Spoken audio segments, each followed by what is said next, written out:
नमस्कार, मैं हूं संदीप चौधरी। आज सबसे बड़ा सवाल में हम बात करने वाले हैं स्वदेशी की। बात होगी विदेशी की और आत्मनिर्भरता की। और यह चर्चा क्यों? आपको ध्यान ही है 15 और 16 जून की दरमियानी रात को चीन ने हमारे सैनिकों पर हमला किया, हत्या की हमारे 20 सैनिकों की। वो देश के लिए हंसते हंसते शहीद हो गए, जान न्यौछावर कर दी। और उसके बाद चीन के सारे प्रोडक्ट्स, गुड्स, जो भी सामान वो हमें देते हैं, उनका बहिष्कार करने की बात सड़कों पर बुलंद होने लगी, गूंजने लगी। 59 ऐप हमने बैन कर दी।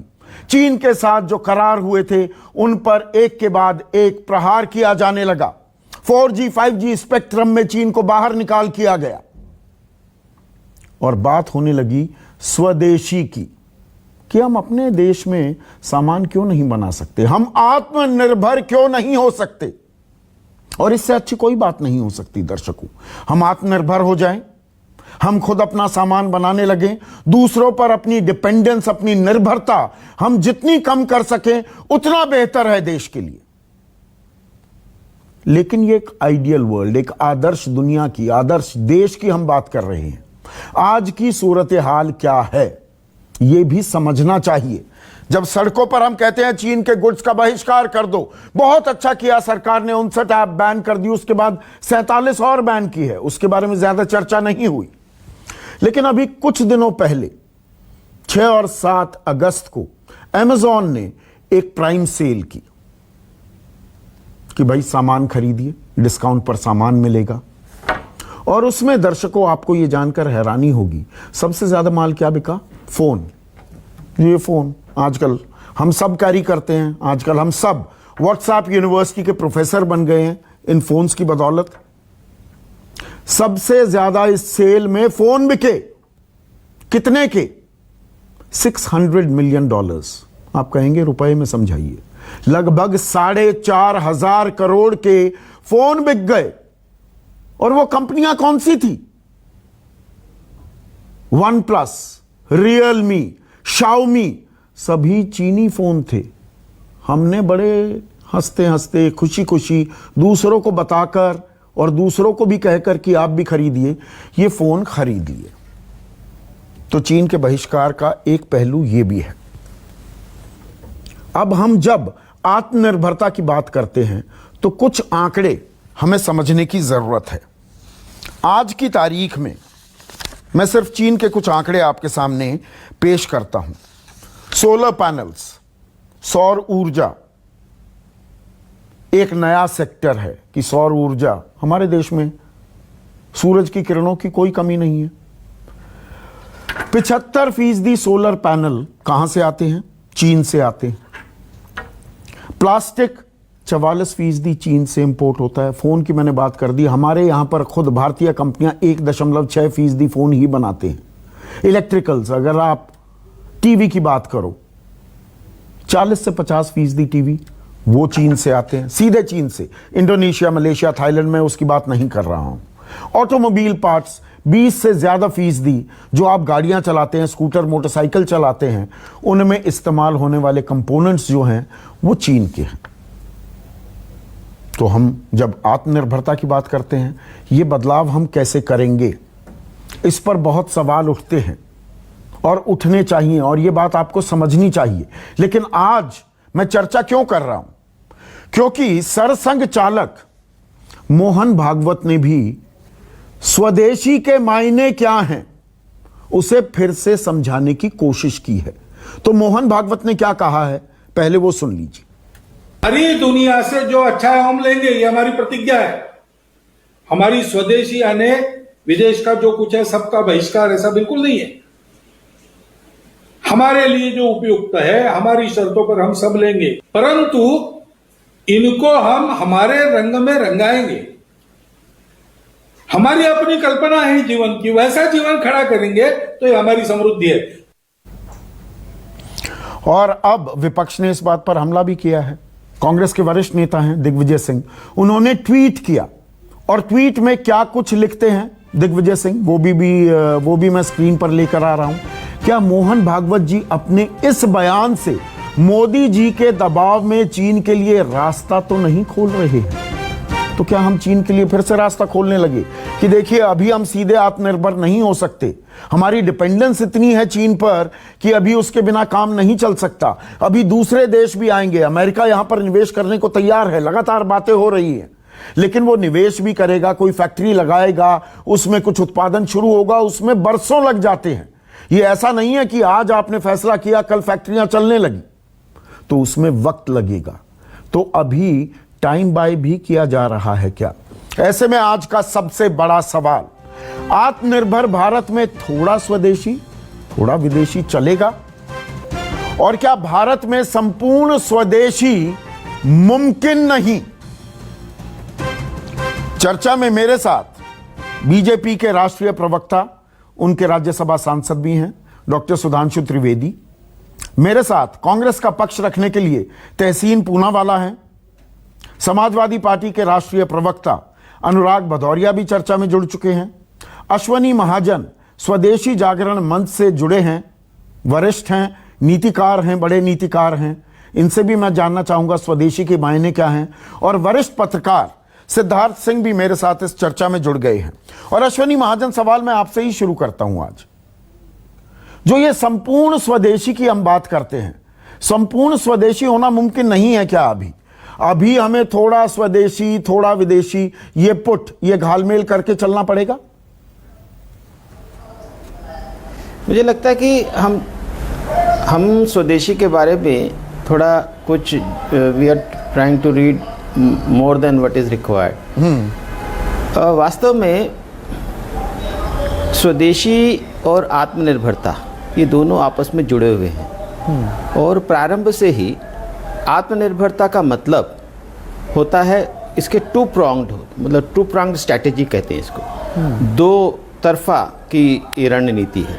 एक तरफ हमने आयात प्रतिस्थापन करना होता है और दूसरी तरफ हमें निर्यात संवर्धन करना होता है। ऐसी बहुत सी आइटम्स हो सकती हैं जो अभी भारत में उपलब्ध नहीं हैं या बनाई नहीं जा सकती, लेकिन समय के साथ वो बना सकते हैं। लेकिन जब तक वो नहीं बनती हैं तब तक हम उनका आयात करें, और लेकिन साथ ही साथ उसकी प्रतिस्थापन की, उसको रिप्लेस करने की, उसको सब्स्टिट्यूट करने की स्ट्रैटेजी लगातार बनती रहे। तो वो स्ट्रैटेजी बनने में 73 साल लग गए। जो चीजें हम नहीं बना सकते हैं 73 साल लग गए, इंपोर्ट करनी पड़ती हैं। देखिए अब इसमें स्वदेशी जागरण मंच तो लगातार 1991 से लेकर इस विदेशों पर निर्भरता के खिलाफ लड़ाई लड़ ही रहा है। हाँ। WTO हो, उसके बाद चीन के खिलाफ हो, लगातार लड़ाई लड़ रहा है। हाँ। लेकिन दूसरी तरफ इसके साथ ही साथ निर्यात संवर्धन की भी बात है, यानी जो चीज़ें हम इंपोर्ट करना जरूरी है और उसके लिए फॉरेन एक्सचेंज चाहिए तो हम निर्यात को बढ़ाएं। लेकिन ओवर राइडिंग जिसको हम कहें कि हम निर्भर हो जाएं चीन के ऊपर, जैसे अभी हुआ भी कि एक ऐसा वक्त आ गया कि हमारा चीन के साथ व्यापार घाटा $63.2 बिलियन तक पहुंच गया। तो ऐसी परिस्थितियों से बाहर आना बहुत जरूरी है।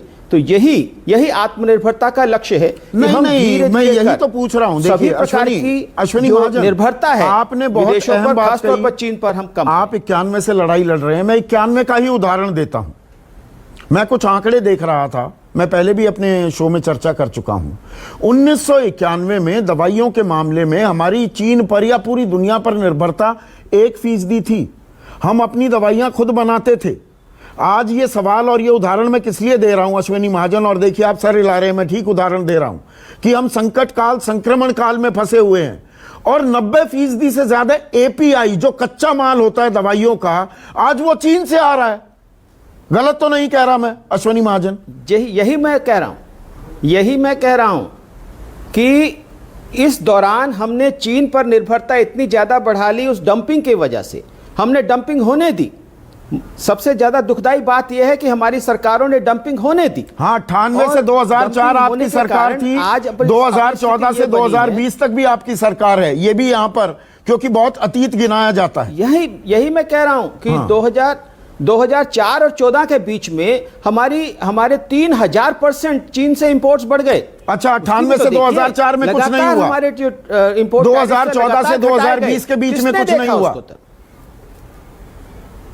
2014 से लेकर 2018 के बीच में कुछ नहीं हुआ, 2018 के बाद लगातार हुआ। मैं यहाँ ये कहना चाहता हूँ। हाँ, ये आप ये बात मान रहे हैं कि 2018 तो मेरा सवाल, मैं बिल्कुल एक बजट से डॉक्टर सुधांशु त्रिवेदी, होना शुरू। देखिए जो बात अश्विनी महाजन कह रहे हैं और ये दुरुस्त बात है, हम अपनी चीजें खुद क्यों नहीं बना सकते जिन चीजों में कोई रॉकेट साइंस नहीं लगती। अब ठीक है, हम परमाणु रिएक्टर भी चीन से इंपोर्ट कर रहे थे, पर ये इलेक्ट्रिकल उपकरण जो हैं, फोन, टेलीविजन, ये भी हम चीन से, इसमें कोई रॉकेट साइंस लगती है?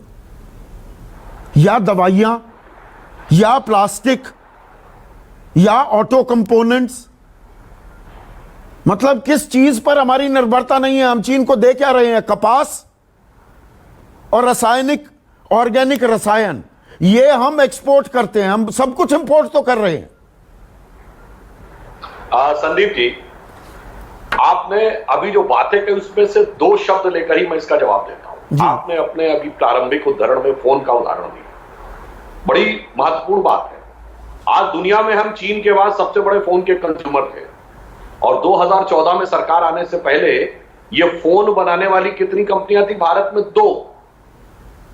आज कितनी? 140। वाकई इसमें कोई रॉकेट साइंस नहीं थी कि हम फोन नहीं बना सकते। आज हम ज्यादातर फोन उत्पादों में नंबर 2 पे आ गए विश्व में, क्योंकि वो अभी शुरू हुए हैं प्रोडक्शन। 1.6% फोन भारतीय कंपनियां बनाती हैं सुधांशु। अरे मैं उसी पॉइंट पे आ रहा हूं मान्यवर। जब 2 ही फैक्ट्रियां थी तो फैक्ट्रियां अब स्थापित हुई। अब सैमसंग फोन बनाने की सबसे बड़ी फैक्ट्री दुनिया की नोएडा में है। 2 साल पहले शुरू हुई है।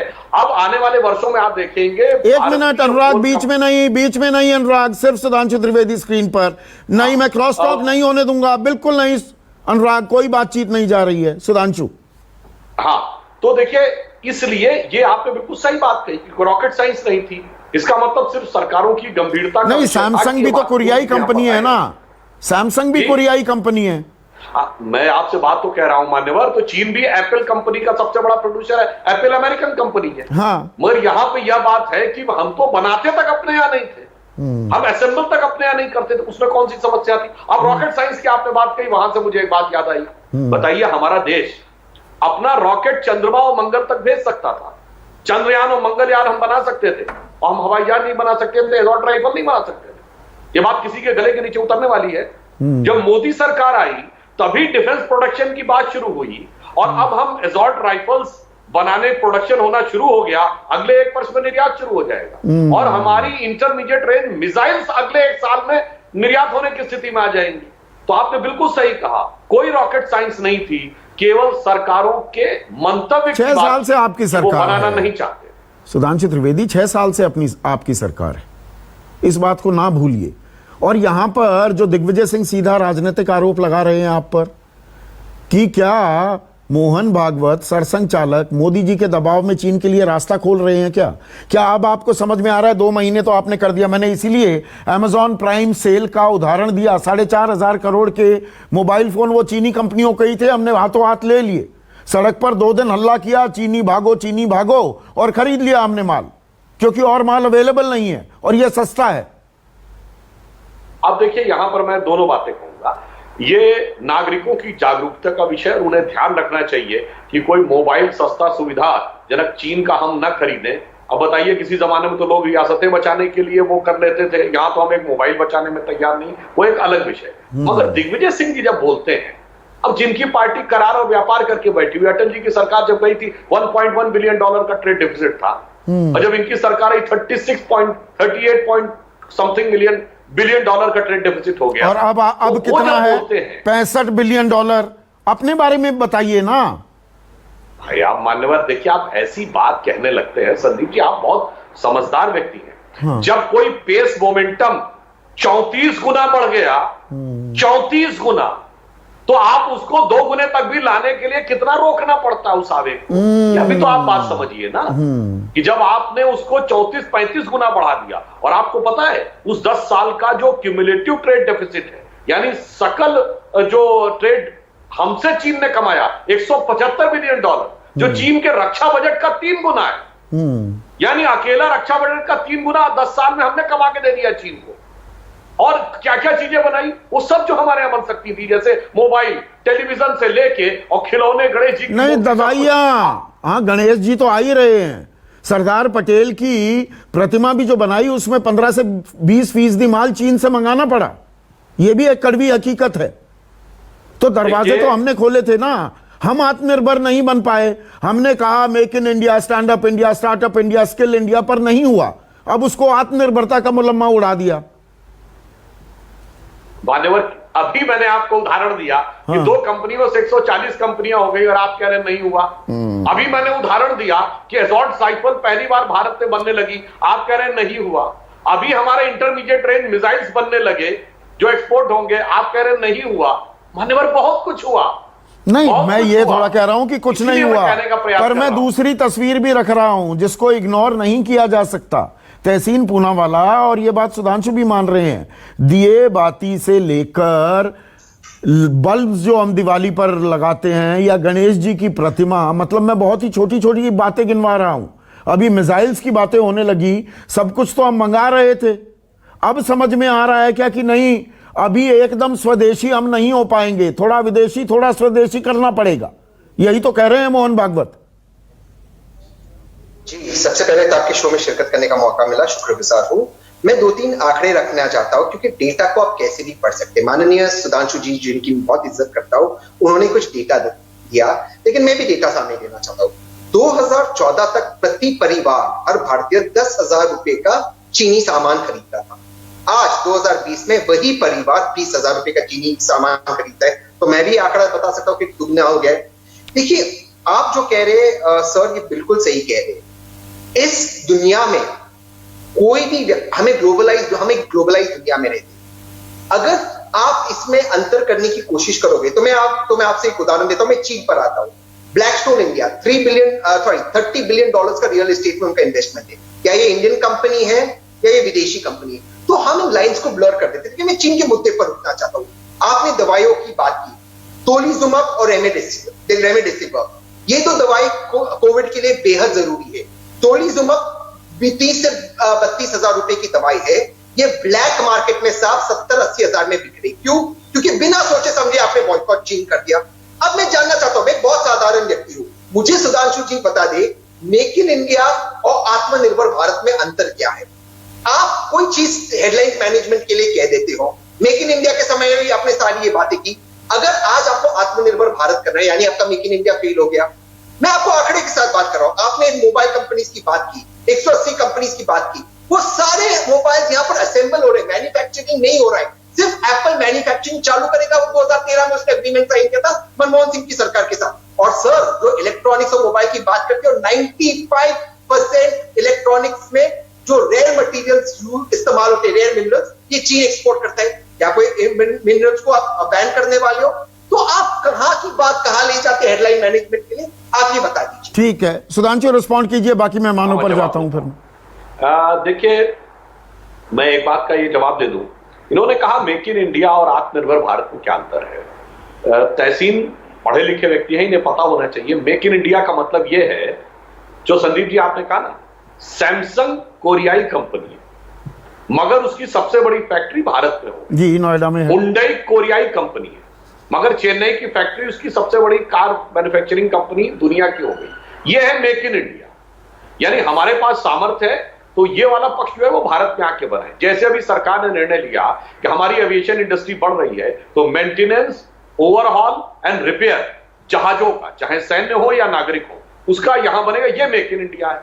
आत्मनिर्भर भारत क्या है कि टेक्नोलॉजी में हम आत्मनिर्भर। ये मेक इन इंडिया है, मेड इन इंडिया है। एक सेकंड, देखिए, ये मेक इन इंडिया है, मेड इन इंडिया भारत में आके बनाए। तो जो हम अपनी मैन्युफैक्चरिंग कैपेबिलिटी जो चीन ने लाभ लिया था लेबर का, वो लाभ लेना है। आत्मनिर्भर भारत क्या है कि जो टेक्नोलॉजी हमारे पास है हम उसे क्यों नहीं डेवलप करके बना रहे हैं। उदाहरण देता हूं आपको, अभी फार्मास्यूटिकल की बात हुई। वैसे एक फैक्ट के लिए बता दूं, अमेरिका का 95% फार्मास्यूटिकल चाइना से आता है। फार्मास्यूटिकल पे तो अलग है, हम जो विदेशों से निर्भर हैं, हम फेडरल ड्रग नहीं, मैं एडमिनिस्ट्रेशन उदाहरण अमेरिका का देने मुकाबला लगूंगा ना नहीं कर सुधांशु, सकते। मगर फेरस खत्म नहीं होगी। हम 3 चीजें करते हैं, मतलब न्यूक्लियर अरे मैं रिएक्टर एक भी हम वाक्य बोल लेंगे, दूं और सोलर स्पष्ट हो पावर जाएगा। पैनल भी हम लेंगे चीन से, प्लास्टिक भी हम चीन से लेंगे, संदीप जी, स्टील मेरी भी बात हम तो चीन सुनिए से ना। लेंगे। मतलब इतनी लंबी फेहरिस्त है। संदीप जी, जो मैं कहना चाह रहा हूं, मेरा ये 2 वाक्य पूरा हो जाने दीजिए, तो थोड़ा आत्मनिर्भर और मेक इन इंडिया का अंतर तहसीन भाई को समझ में आ जाएगा। 2 वाक्य से पूरा कर रहा हूं। अंतर क्या है कि हमारे यहां जो इम्यूनिटी बढ़ाने की नेचुरल दवाएं हैं, जो सिर्फ आयुर्वेद में, उसका पहली बार CSIR, centre for scientific industrial research के साथ रिसर्च शुरू होना और हर्बल प्रोडक्शन की व्यवस्था इस 21 लाख करोड़ के पैकेज में करना, यह आत्मनिर्भरता है, क्योंकि फार्मास्यूटिकल का पैरेलल हम क्रिएट करने का प्रयास कर रहे हैं। यह आत्मनिर्भरता है, वह मेक इन इंडिया है। जब हमने अपने यहां ब्रह्मोस मिसाइल बनाने शुरू किए, यह आत्मनिर्भरता है। और हुंडई कंपनी यहां बनाएगी, वो मेक इन इंडिया। दोनों में अंतर नहीं है। हेडलाइंस के चक्कर में जो लोग चकाचौंध हो जाते हैं, उनकी नजरों का तो आप ये देते है हैं ना, कि वो इस नजरिए को समझ नहीं। आप हेडलाइन देते हैं। अनुराग भदौरिया, आप मुझे ये समझाइए, सैमसंग का उदाहरण दे रहे हैं, मतलब फोन भारतीय कंपनियां नहीं बना सकती। अब मेक इन इंडिया या आत्मनिर्भरता का मतलब यह है बाहर वाली कंपनियां यहां आएंगी, वो भारतीयों को रोजगार तो देंगी, पर बाहर वाले ही आएंगे। हम क्यों नहीं बना सकते? वो भारतीय जनता पार्टी का आपने देख लिया, असली चेहरा सामने आ गया। जो कुछ दिन पहले तक यही सुधांशु जी और इनकी पार्टी चिल्ला रही थी कि चाइना का और चीनी माल का बहिष्कार करो, अब इनको पता चल गया कि इनके बस की कुछ नहीं है। पूरा देश बैठ जाएगा, हर चीज के प्राइसेस बढ़ जाएंगे, मार्केट में क्राइसिस आ जाएगी, तो आप उसको घुमा के बोलने लगे नहीं नहीं चाइना को लाना पड़ेगा। मैं इनको चैलेंज के साथ बोलता हूं, क्या मूर्ति सरदार पटेल की मूर्ति हम इंडिया नहीं बना सकते थे जो आपने चाइना से इंपोर्ट की? आप उसका जवाब नहीं दे पाएंगे। आप जो सैमसंग की बात कर रहे हैं, ये भी आपकी लाई हुई नहीं है। पहली बात तो ये कंपनी आपने सही बोला है, ये समाजवादी ने लाई थी। आप कौन सा लेके आए? क्या हुंडई आप लेके आए? आपने कोई भी एक इंडस्ट्री आप लेके आइए, आप हाँ जरूर आप बोलोगे मिसाइल बनेगी, की मतलब समझते हो ना, फ्यूचर में हर चीज फ्यूचर में होगा। हम यहाँ पे सिविल एविएशन का डेवलप पार्ट्स बनाएंगे। आपने 6 साल में बनाया क्या है ये तो बता दीजिए। आपने सिर्फ एक चीज की, आत्मनिर्भर मतलब पता है आपका क्या होता है? आत्मनिर्भर मतलब होता है सब भूखे रहो यहाँ पे। आत्मनिर्भर मतलब होता है कि हम कुछ नहीं करेंगे, अपना अगर जनता खुद कुछ कर सकती है तो कर डाले। हम सरकार की तरफ से कोई मदद आपको नहीं होगी। पर आत्मनिर्भरता से आपको दिक्कत क्या है? अभी तक आत्मनिर्भर नहीं हो पाए अनुराग भदौरिया। अगर हम अभी तक आत्मनिर्भर नहीं हो पाए, क्या कभी आत्मनिर्भर ना हो?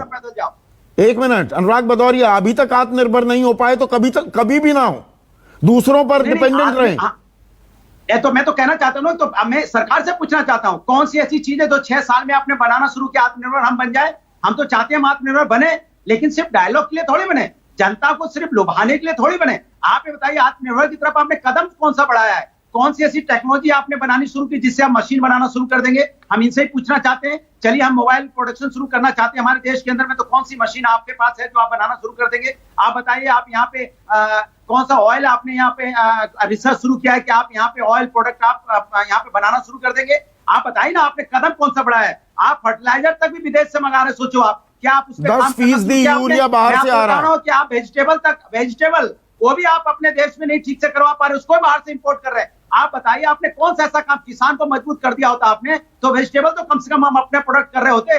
उस तक आपने हमें आत्मनिर्भर नहीं होने दिया। आप सिर्फ और डायलॉग बाजी करना जानते हो और एक ही बात को घुमा घुमा के बोलते हो।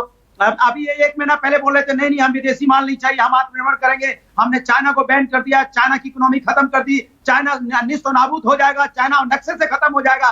फिर चाइना पर घुमा फिरा के वही बात करने लगे, नहीं हमें जरूरत है, हमें। अभी इनके आरएसएस प्रमुख क्या कह रहे थे?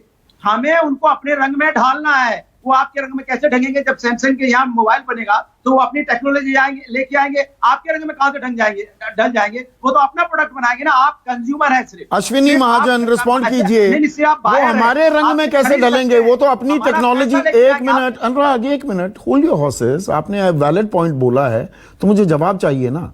अश्विनी महाजन, कंपनी बाहर से आएगी, अमेरिकी कंपनी आएगी, सैमसंग अपना लेकर आ रही है या ह्यूंडई यहां पर गाड़ियां बना रही है, तो वो हमारे रंग में कैसे रंग रहे हैं? हाँ ठीक है, हमारे लोगों को नौकरी देंगे, पर यह आत्मनिर्भरता, यही आत्मनिर्भरता की परिभाषा है क्या? देखिए, हमने स्वदेशी जागरण मंच ने हमेशा कहा कि जो मेक इन इंडिया में 2 हिस्से हैं, come and make in India, let us make in India.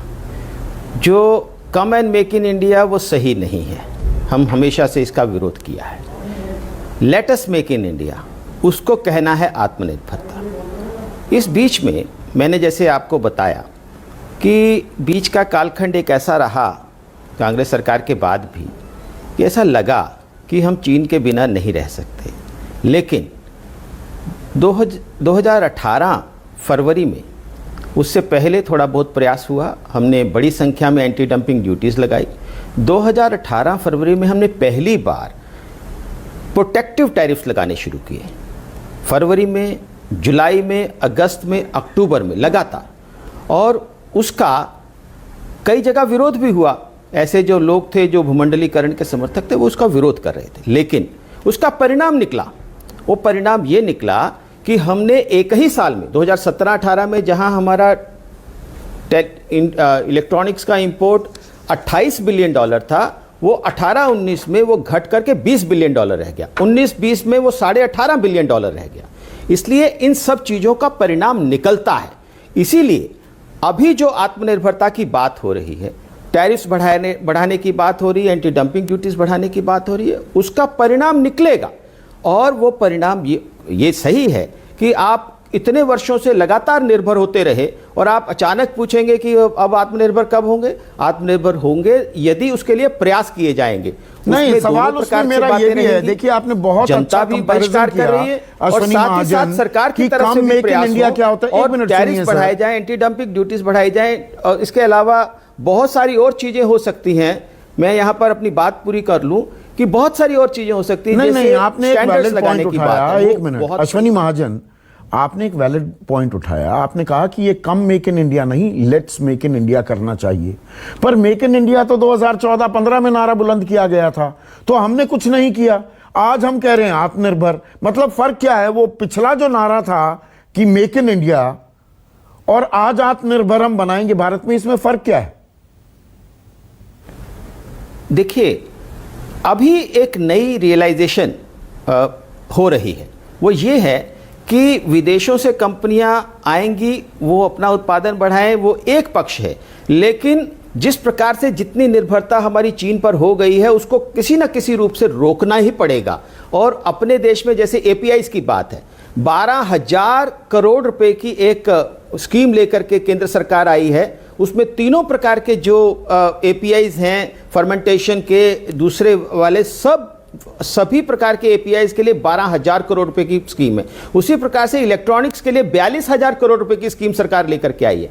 यानी ये सब प्रयास हैं जिससे हम अपने देश में उन चीज़ों का निर्माण शुरू करें जो हम समझते हैं कि हम नहीं कर सकते हैं। इस कोरोना काल में हमने सिद्ध भी किया है। आज हमने 60,000 जो वेंटिलेटर्स बनाए हैं देश में, वो एक उदाहरण है। जिस प्रकार से पीपीई किट्स बनाई है वो एक उदाहरण है। जिस प्रकार से हमने N95 मास्क बनाए वो भी एक उदाहरण है। ऐसे बहुत से उदाहरण हम बना सकते हैं। टेक्नोलॉजी कहेंगे, उसकी ताल ठोकेंगे।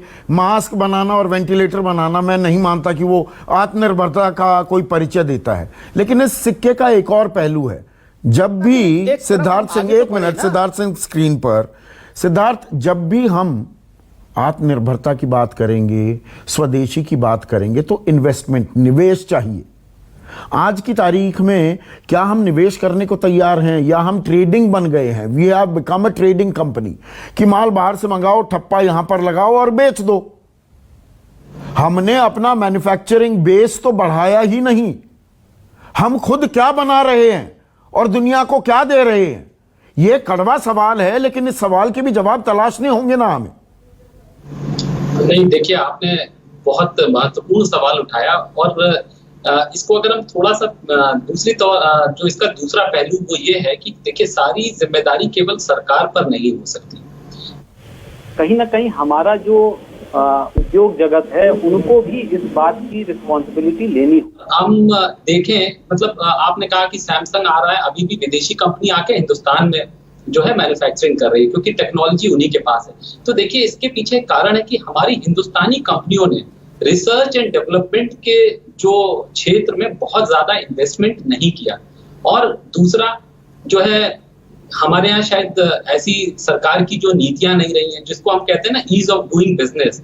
हिंदुस्तान में बिजनेस करना आज भी बहुत आसान नहीं है। शायद इसके लिए इसीलिए बहुत ज्यादा तेजी से कारगर कदम उठाए गए हैं, लेकिन मुझे लगता है अभी और आगे इस पे काम करने की जरूरत है। और इसका एक और उदाहरण हम देखें, मतलब ऐसी कई कंपनियां हैं। मतलब एक लेख में पढ़ रहा था, जो हमारे बजाज के मालिक हैं, अपना राहुल बजाज, तो उनका एक लेख था, अभी हाल फिलहाल में आया था। उन्होंने ये बोला कि हम रिसर्च एंड डेवलपमेंट में जब बच्चों को हायर करने जाते हैं, इंजीनियर्स को रखने अपने यहाँ कंपनी में भर्ती करने जाते हैं, तो संदीप कोई आने को ही तैयार नहीं है। लोग आईटी के क्षेत्र को ही मानते हैं कि research and development means information technology. बहुत वैलिड पॉइंट उठा रहे हैं सिद्धार्थ, आपकी कॉर्पोरेट वर्ल्ड की भी जिम्मेदारी है। लेकिन मैं एक और पहलू उठाना चाहूंगा यहां पर। मैं निवेश की जो बात कर रहा था, स्टार्टअप्स इंडिया में बज़वर्ड हो रखा है, स्टार्टअप्स। अब स्टार्टअप्स की लिस्ट अगर मैं आपके सामने रखूं, वो पेटीएम हो, स्नैपडील हो, जोमैटो हो, मीशो हो, फ्लिपकार्ट हो, लेंसकार्ट हो, अर्बन लैडर हो, बिग बास्केट हो, इतनी लंबी लाइन है ये कंपनियों की। इनको भारत में पैसे नहीं मिलते, इनको फंड करने वाली सारी चाइनीज कंपनियां हैं जो भारत में स्टार्टअप्स की हम ताल ठोकते हैं। बैट वो चमगादड़, बी मतलब बाइडूज, ए मतलब अलीबाबा, टी मतलब टेंसेंट, ये बड़ी कंपनियां सारा पैसा लगा रही हैं हमारे स्टार्टअप्स में। नहीं तो देखिए, फिर वही बात है, हमको कहीं ना कहीं इंट्रोस्पेक्शन, अपने आप को आत्मचिंतन करना होगा ना कि क्यों, मतलब ये जो स्टार्टअप्स हैं इनको चाइना से फंडिंग आ रही, बिकॉज शायद हम दोनों ही अब एक साथ आजाद हुए थे ऑलमोस्ट, बल्कि चाइना शायद हमारे 2 साल बाद 1949 में चाइना आजाद हुआ। तो लेकिन संदीप, तो यही है ना, तो कहीं ना कहीं हमारी नीतियां ऐसी थी। हम एक टाइम पे टेक्सटाइल के बहुत बड़े मैन्युफैक्चरर थे, हम आज हमने बांग्लादेश को, पूरी टेक्सटाइल इंडस्ट्री पूरी बांग्लादेश चली गई। तो कहीं ना कहीं हमारे देश में इस तरह का माहौल बना। आज मैं सिद्धार्थ जीन्स खरीदने गया, लीवाइस के शोरूम में गया, और वहां पर जो ट्राउजर्स थी अंदर मैंने देखा मेड इन श्रीलंका। कॉटन हम सबसे ज्यादा, कपास हम चीन को भेजते हैं, हम कपड़े नहीं बना रहे, वो भी made in Sri Lanka, made in Bangladesh. तो यही कारण है ना, देखिए यही कारण है कि अब बिजनेसमैन को भी आसान हो गया, उसने ये बात समझ ली कि यहाँ पे इतनी मेहनत क्यों करना है। और कहीं ना कहीं चीन ने इस पर काम किया, इस पर मेहनत की। उनके यहाँ बड़े बड़े लंबे जो है, मतलब जो है मैन्युफैक्चरिंग जोन्स हैं, उनके यहाँ आप आइए, सीधे निवेश करिए, कोई मतलब रोक टोक नहीं है। लैंड, लेबर, ये सब बहुत आसानी से आपको मिल जाते हैं। शायद मुझे लगता है जो चीन के साथ हमारा ये जो विवाद हुआ है, कहीं ना कहीं मतलब मुझे लगता है इस तरह का ये रियलाइजेशन हुआ है, सरकार ने पहले ये जो स्कीम्स और ये चीन स्पेसिफिक हम ज्यादा हो रहे हैं। देखिए चीन की बात नहीं है, अमेरिका के लिए भी अगर दरवाजे हम खोल रहे हैं तो हम कौन सी आत्मनिर्भरता की बात कर रहे हैं कि अब डिजिटल प्ले होगा, गूगल बहुत पैसा डाल रहा है, अब उसमें आत्मनिर्भरता और स्वदेशी कहां पर आ जाता है? सुधांशु त्रिवेदी, देखिए जब भी कोई देश अभी आगे बढ़ा, जैसे धातन जी एक बहुत सही बात बता रहे हैं, उन्होंने कहा चीन कैसे आगे बढ़ा और हम पीछे कैसे रह गए। कारण ये रहा, चीन ने 1978 में ओपन इकोनॉमी अडॉप्ट कर ली, हम नेहरूवियन इकोनॉमी से 1991 तक चिपके रहे। मगर अभी जो आपने बात कही कि विदेशी निवेश आ रहा है, चीन ने शुरुआत कहां से की? पहले तो विदेश से पैसा आने दिया ना। आप कभी चाइना गए होंगे? मैं गया हूं। हाँ, तो सबसे ज्यादा गाड़ियां किस कंपनी की सड़क पे नजर आती हैं आपको बताइए? वॉक्सवैगन नजर आता है ना। वॉक्सवैगन है जर्मन कंपनी, क्योंकि वहां पर तो मैन्युफैक्चरिंग हब है उनका। शंघाई में बहुत बड़ी फैक्ट्री है वॉक्सवैगन की। जी हाँ, पहले चीन ने लाभ उठाया अपने सस्ते लेबर का और उससे पूंजी एक्सट्रैक्ट कर ली। जब पूंजी उसके पास आ गई तब उसने डाइवर्सिफाई किया अपने को विभिन्न उत्पादों में और फिर धीरे धीरे मार्केट पे कब्जा किया। फिर जो R&D, जिस पर हमारे यहां बहुत कम ध्यान दिया गया, उस तरफ चीजों को ले जाने का प्रयास किया।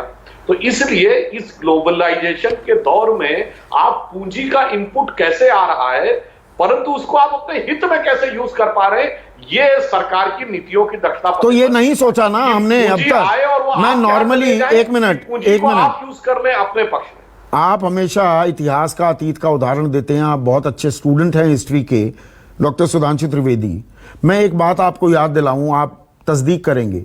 मैं बहुत छोटा था, 70 के दशक की बात कर रहा हूं, शॉर्ट्स में घूमते थे, ट्रक चलते थे उस टाइम, और ट्रकों के पीछे आजकल तो बड़े रंग बिरंगे वो बातें लिखी होती हैं, तब क्या लिखा होता था? Be Indian buy Indian.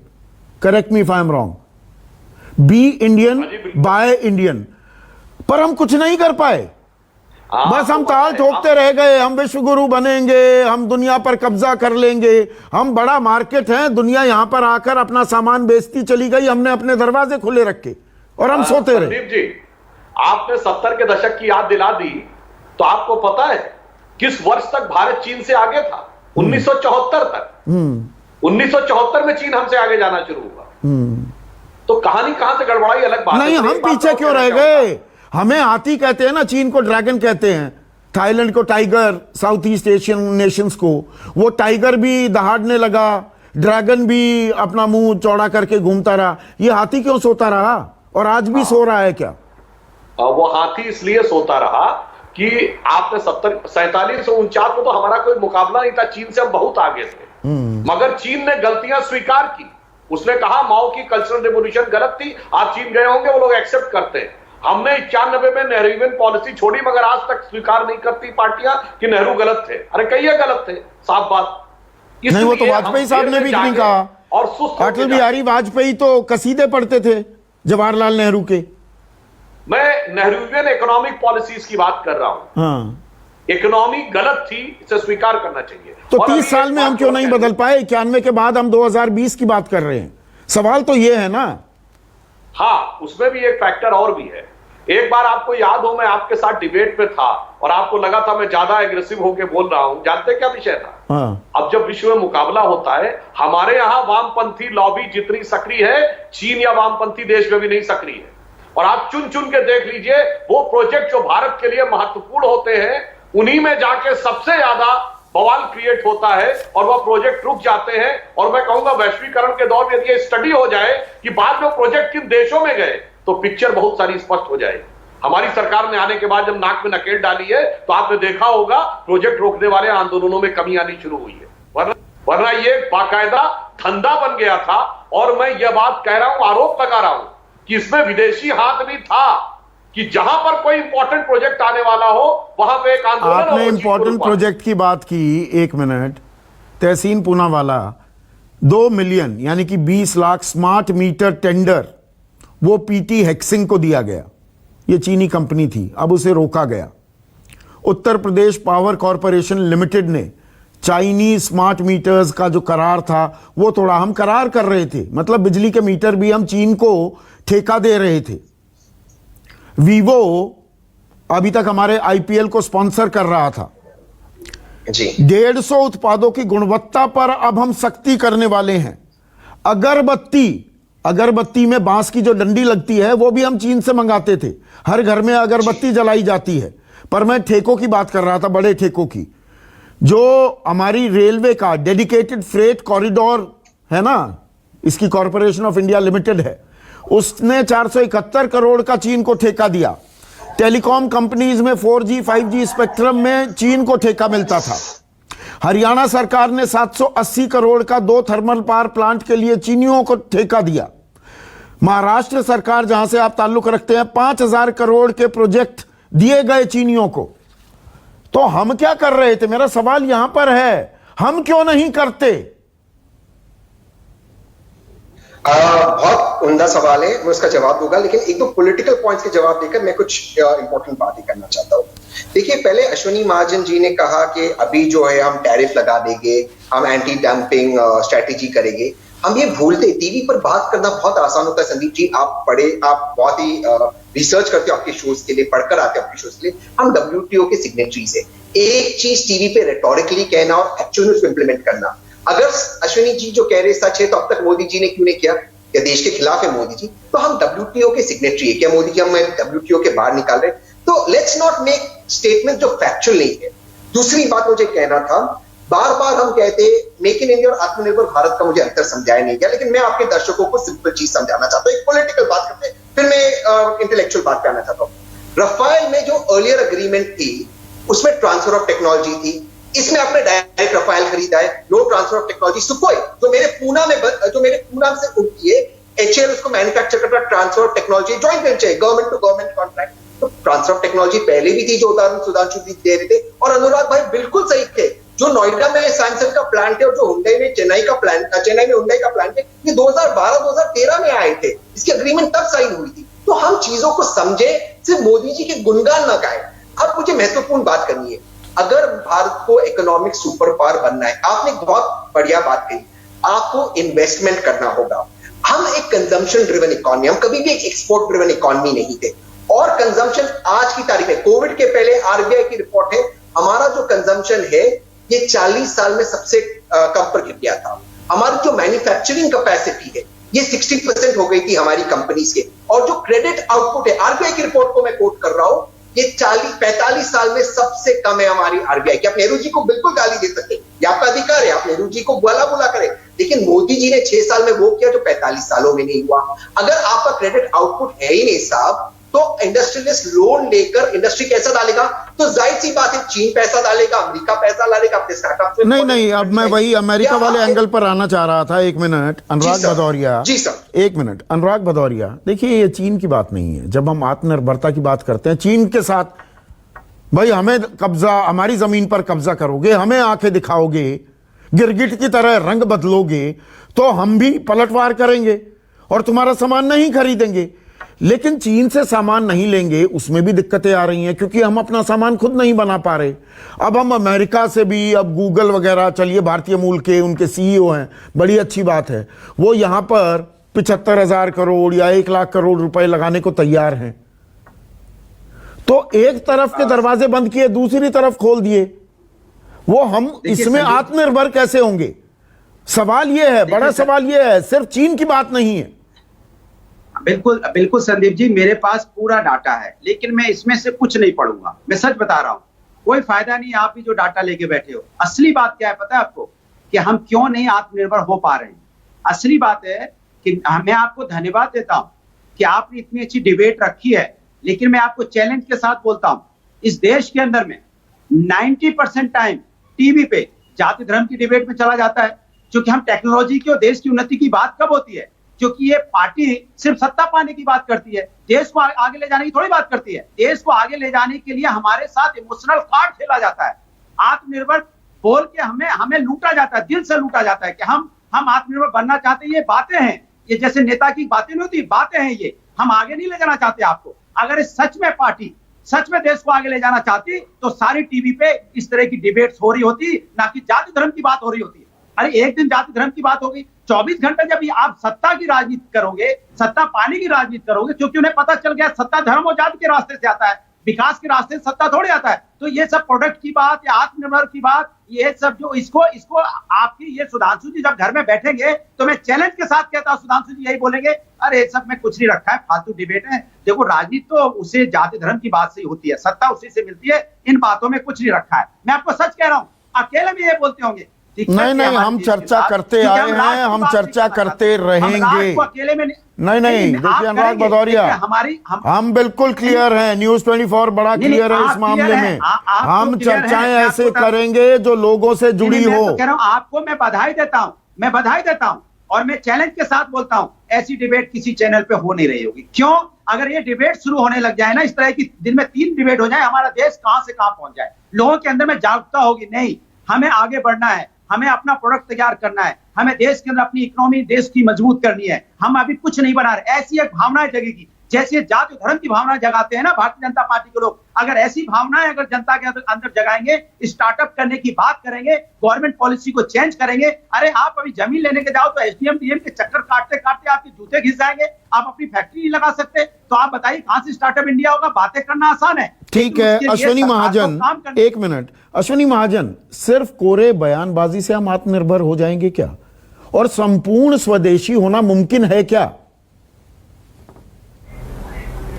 देखिए, जो हमारे इनसे पूर्व के जो हमारे वक्ता बात कर रहे थे कि अश्विनी महाजन ये कह रहे हैं कि हम टैरिफ बढ़ाएं, हम WTO के हस्ताक्षर किए हुए हैं। मैं उनको जानकारी के नाते बताना चाहता हूँ, वो समझें इस बात को और अपने जाकर के नोट्स क्लियर करें कि WTO में 40% बाउंड रेट ऑफ टैरिफ है और हमारी सरकारों ने, जो पूर्व में कांग्रेस सरकार थी उसने भी ऐसा ही किया, लगातार टैरिफ घटाए और आज इस समय जो अप्लाइड रेट ऑफ टैरिफ है वो मात्र 10% है। यानी हम 4 गुना बढ़ा सकते हैं WTO के अंदर।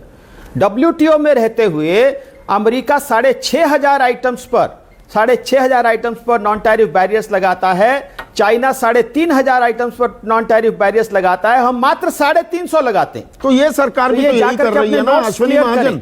आप कांग्रेस की बात बड़ा आसानी से कर देते हैं। इस सरकार को राजनीति, देखिए सवाल होते हैं जो मौजूदा सरकार है। अश्विनी महाजन एक मिनट मेरी बात सुनिए सर।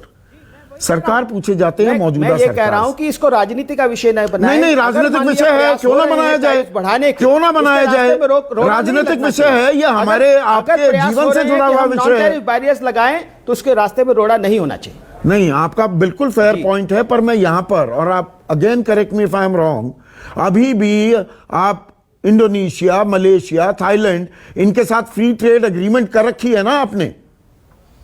टैरिफ बढ़ाना कहां, यहां तो बिल्कुल रास्ता खोला हुआ है। वो ट्रेड एग्रीमेंट भी 2011 में की गई, और ऐसी ट्रेड एग्रीमेंट की गई जिसमें एग्जिट क्लॉज नहीं, जिसमें रिव्यू क्लॉज नहीं। तो वो नहीं हटाना 6 साल में। ऐसे एग्रीमेंट्स हमने सबके लिए अपने दरवाजे खोल रखे हैं। हमें धकेला, बड़ी मुश्किल से आरसेप से निकले। तो हमने सिद्धार्थ सिंह, एक सेकंड ब्रेक लेना है मुझे। सिद्धार्थ सिंह, हमने अपने दरवाजे खोले ना, सिर्फ कहने से कि आत्मनिर्भर बन जाएंगे, हम आत्मनिर्भर हो जाएंगे क्या? Stand up, startup, skill India की बात मैं इसीलिए करता हूं, उसके आंकड़े सरकार नहीं बताएगी कि हमने कितना स्टैंड अप किया, कितना स्टार्टअप किया, कितना स्किल किया, आंकड़े नहीं बताए जाएंगे। नहीं संदीप, इसका एक सीधा जवाब यह है कि आज हमने ज्यादातर क्षेत्रों में एफडीआई की जो लिमिट्स हैं वो तकरीबन 74 से 100% तक कर दी है। तो संदीप, उसका सीधा संदेश क्या है कि हम ये नहीं कह रहे हैं कि केवल हिंदुस्तानी कंपनी जो है, ये हम इस तरह की कोई आत्मनिर्भरता की बात ही नहीं कर रहे हैं। तो ये जो आपका बार बार जो आप ये सवाल पूछ रहे हैं, इसका सीधा जवाब ये है कि विदेशी कंपनी को भी हम इनवाइट कर रहे हैं हिंदुस्तान में, क्योंकि उनके पास टेक्नोलॉजी है, उनके पास वेयर विदॉल है। हमारे जो करंट इस समय जो बिजनेस एनवायरनमेंट है, उसके पास उस तरह की कैपेबिलिटी नहीं है, ना तो उसके पास टेक्नोलॉजी है, ना उस तरह का जो है फाइनेंसिंग कैपेबिलिटी है। तो संदीप, हाँ ये जरूर है कि दूसरी तरफ सरकार ये कर रही है कि ईज ऑफ डूइंग बिजनेस करो भाई, लैंड, लेबर, जो उनकी कॉस्ट है, ये सब कॉस्ट कम होगी तो जरूर कुछ इंडियन कंपनीज भी खड़ी होंगी, वो अपना R&D में पैसे लगाएंगी, निवेश करेंगी उस क्षेत्र में। और ऐसा है भी, मोटरसाइकिल एक एग्जाम्पल है जहां पे हमने जाके चीन को अफ्रीका में पूरी तरह से पीटा है। तो संदीप, ये कहना कि केवल इंडियन कंपनीज के लिए हम ये सब कर रहे हैं, ये बिल्कुल मुझे लगता है ये तो हमारी व्यवहारिक नहीं है और ये हमारी पॉलिसी ही नहीं है। ये हमारी पॉलिसी नहीं है। एक ब्रेक ले रहा हूं, छोटा सा ब्रेक के बाद अंतिम पड़ाव, अंतिम सवाल, बने रहिए।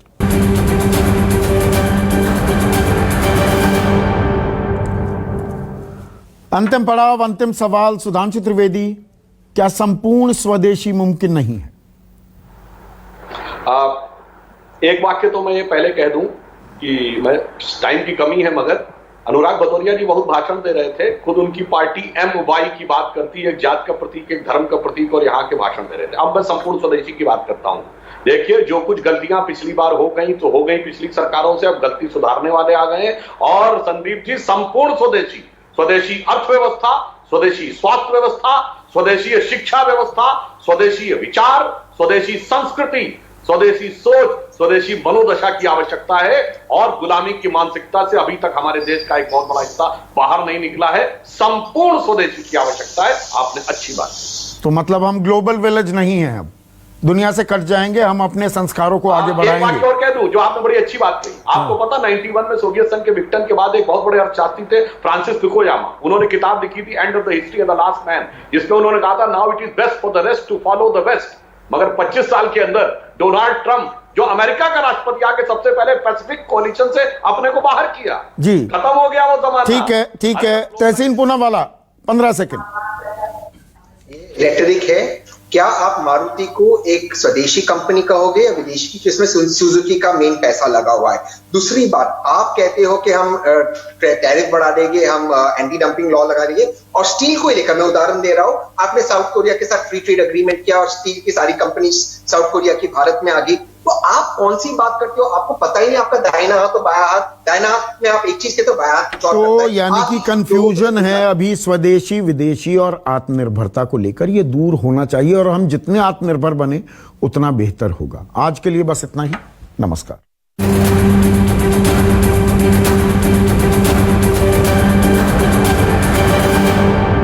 नमस्कार, मैं हूं मानक गुप्ता। अगर आपको हमारा ये वीडियो पसंद आया हो तो इसे लाइक और शेयर जरूर करें, और हाँ, हमें सब्सक्राइब और फॉलो करना ना भूलें ताकि आप देश और दुनिया की कोई खबर मिस ना करें। चाहे कोई ब्रेकिंग न्यूज हो या कोरोना वायरस से जुड़ी कोई भी अपडेट, पॉलिटिक्स हो या आपकी जेब से जुड़ी कोई खबर, इलेक्शन की कोई न्यूज हो, कोई कंट्रोवर्सी हो या फिर कोई वायरल वीडियो, सब कुछ मिलेगा न्यूज़ 24 पर। तो जुड़े रहिए हमारे साथ और देखते रहिए न्यूज़ 24।